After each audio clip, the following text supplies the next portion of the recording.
పూజారి గారు, చెప్పండి బాబు. అవని పేరున అర్చన, అభిషేకం, ప్రత్యేక పూజలు చేయండి పూజారి గారు. ఒకేసారి అన్ని చేయిస్తున్నావు? ఆమె పట్ల అంత శ్రద్ధ చూపిస్తున్నావు?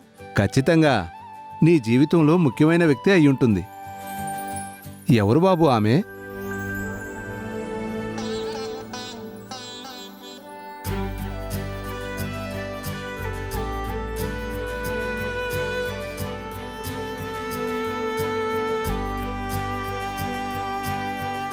ఏమైంది బాబు? ఎందుకు సందేహిస్తున్నావు? అదేం లేదు పూజారి గారు. మరి చెప్పటానికి ఎందుకు మొహమాట పడుతున్నావు? తను నా మరదలు, నా భార్య కూడా. నా మరదలే నా భార్య అయింది. అవునా? అయినా భార్య గురించి చెప్పుకోవడానికి ఇంత ఆలోచన ఎందుకు? భార్య గురించి ఎప్పుడైనా ఎక్కడైనా గర్వంగా చెప్పుకోవచ్చు. ఎందుకంటే భార్యది మగాడి జీవితంలో ఎప్పుడూ మొదటి స్థానమే. అందుకే సీతారాముల్లో సీత ముందుంటుంది, పార్వతీ పరమేశ్వరుల్లో పార్వతి ముందుంటుంది. ఇలా అందరి పేర్లలో అర్ధాంగిదే అగ్రస్థానం. గోత్రం చెప్పు నాయనా. పైడిపాల గోత్రం. పైడిపాల గోత్రోద్భవస్య అవని నామధేయస్య సహ కుటుంబానాం క్షేమ ధైర్య అభయ ఆరోగ్య.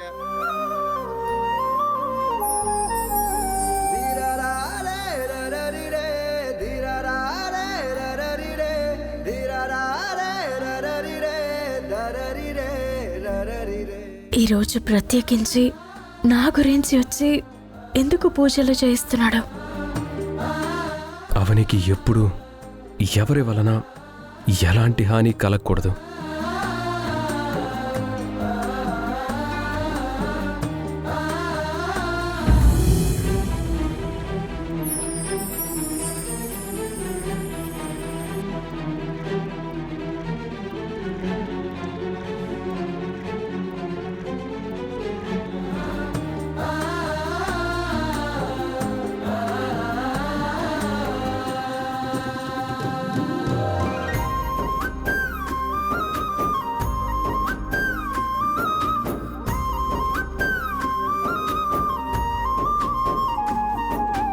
నువ్వు చెప్పిన విధంగానే పూజలు చేయటం అయిపోయింది బాబు.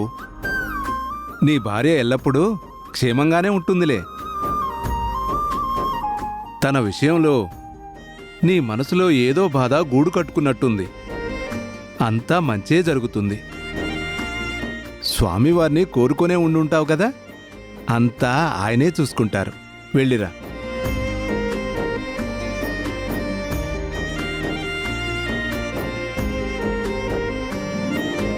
బావా,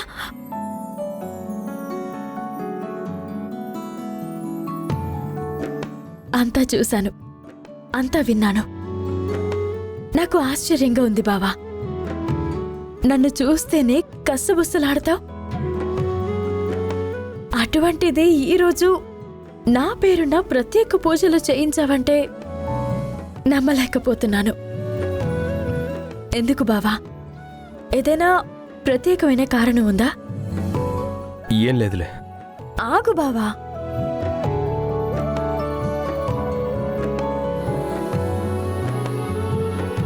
నువ్వు నా గురించి ఇంత శ్రద్ధ చూపించి చేయడం నాకు ఎంతో నచ్చింది. మరి అడుగుతుంటే సమాధానం చెప్పకుండా అలా మొహం చాటేసుకుని వెళ్ళిపోతున్నావేంటి? ఈ మధ్యకాలంలో నన్ను నీ భార్యనని చెప్పుకోవడానికి ఎంతో ఇబ్బందిగా ఫీల్ అవుతున్నా. అటువంటిది దేవుడు ముందు చెప్పావు. అది ఇంకా సంతోషంగా ఉంది బావా. ఎందుకు నా పేరున పూజలు చేయించావో చెప్పు బావా, ప్లీజ్. మన మధ్య ఎన్ని గొడవలైనా ఉండొచ్చు, ఎంత దూరాలైనా ఉండొచ్చు, కానీ మాయ వచ్చి నువ్వు చనిపోయావని చెప్పినప్పుడు మాత్రం తట్టుకోలేకపోయాను. నా గుండె ఆగినంత పనైంది, నా ప్రాణం పోయినంత పనైంది. ఆ వార్త నిజమో అబద్ధమో తెలియక సతమతమైపోయాను. నువ్వు బ్రతికుండాలని, క్షేమంగా ఇంటికి తిరిగి రావాలని మీ ఇంట్లో ఉన్న అమ్మవారి ముందుకొచ్చి మొక్కుకున్నాను.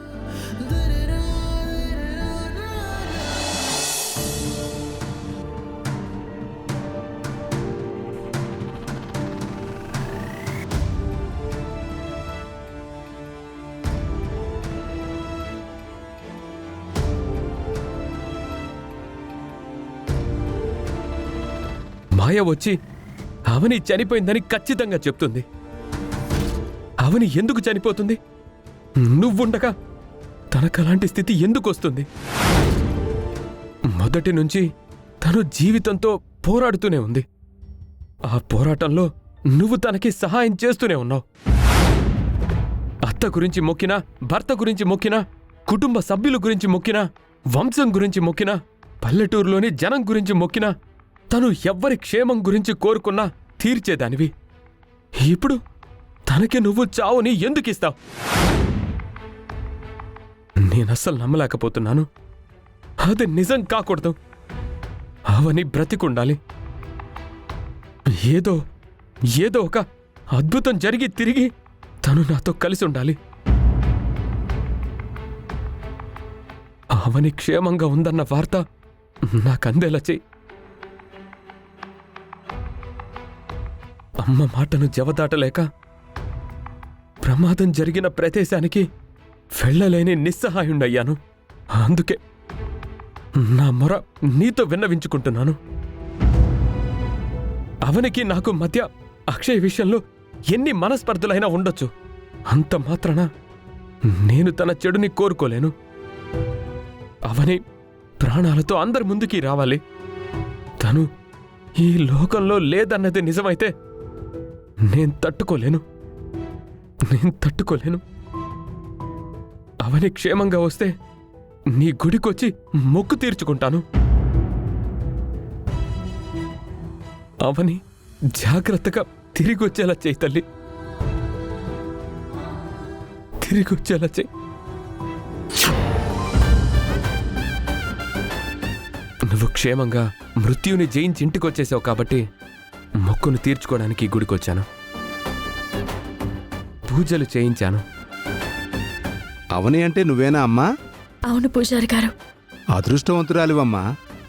భర్త గురించి భార్యలు వ్రతాలు పూజలు చేయడం చూశాను గాని భార్య గురించి భర్త వచ్చి ఇలా పూజలు చేయించడం చాలా కాలంగా చూడలేదు.